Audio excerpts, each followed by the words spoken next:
ચણાના લોટનો ઉપયોગ કર્યા વગર કે ગાંઠિયાના ભૂકાનો ઉપયોગ કર્યા વગર ખૂબ જ ટેસ્ટી એવા ભરેલા રવૈયાનું શાક બનાવીશું. પૂરી રેસીપીની ડિટેલ્સ અહીં ટાઇટલ પાસે મેં લિંક મેન્શન કરી છે, તો ત્યાં જઈને તમે વિઝિટ કરી શકો છો. હવે શિયાળાની ઠંડીમાં ખાવાની મજા પડે તેવા ભરેલા રવૈયાનો મસાલો બનાવીશું. તો તેના માટે મેં 1 બાઉલ જેટલો અધકચરા શિંગદાણાનો પાવડર લીધું છે. ત્યારબાદ હળદર પાવડર લીધું છે. 2 થી 3 ચમચી જેટલું કાશ્મીરી લાલ મરચું પાવડર, 2 ચમચી જેટલું ધાણા જીરું પાવડર, 1 ચમચી જેટલું આદુ મરચાં અને લસણની પેસ્ટ નાખી છે. અહીંયા જો તમે લસણ ન ખાતા હો તો સ્કીપ કરી શકો છો. ત્યારબાદ 1 ચમચી જેટલા સફેદ તલ લીધા છે. સ્વાદ પ્રમાણે મીઠું નાખીશું અને 2 ચમચી જેટલા ફ્રેશ ઝીણા સમારેલા લીલા દાણા નાખીશું. અને ગળાસમાં અહીંયા 2 ચમચી જેટલી મેં ખાંડ નાખી છે અને અડધા નંગ જેટલો લીંબુનો રસ અને ખૂબ જ વધુ ટેસ્ટી બનાવવા માટે અડધી ચમચી જેટલો મેં ગરમ મસાલો નાખ્યો છે અને 1 પાવડર જેટલું તેલ નાખ્યું છે.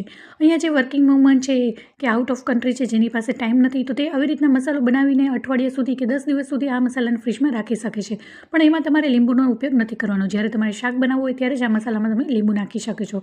તો ચોક્કસથી મારી રીતે આ ભરેલા રવૈયાનું શાક બનાવજો. ઘરમાં નાનાથી લઈ મોટા બધાને ભાવશે અને ખાસ કરીને શિયાળાની ઠંડીમાં આવું શાક મળી જાય તો બીજું કાંઈ ન જાય.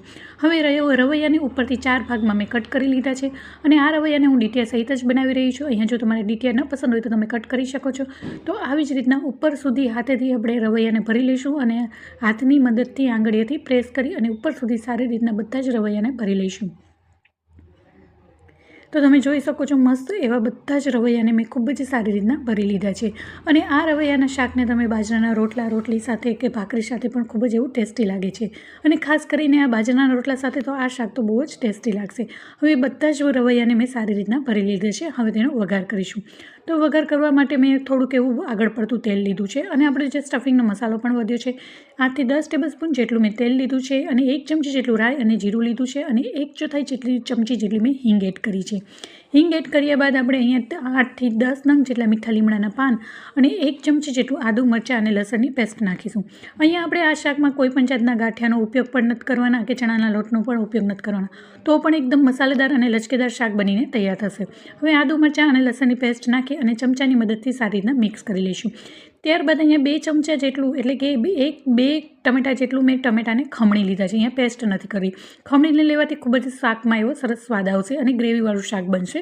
હવે આપણે શાકમાં એ ટમેટાને એડ કરી અને સાતળી લઈશું અને જે આપણે મસાલો બનાવ્યો હતો તે વધ્યો હતો તેમાં નાખી દઈશું. હવે એને 1 થી 2 મિનિટ માટે ચમચાની મદદથી મિક્સ કરી અને સાતળી લઈશું.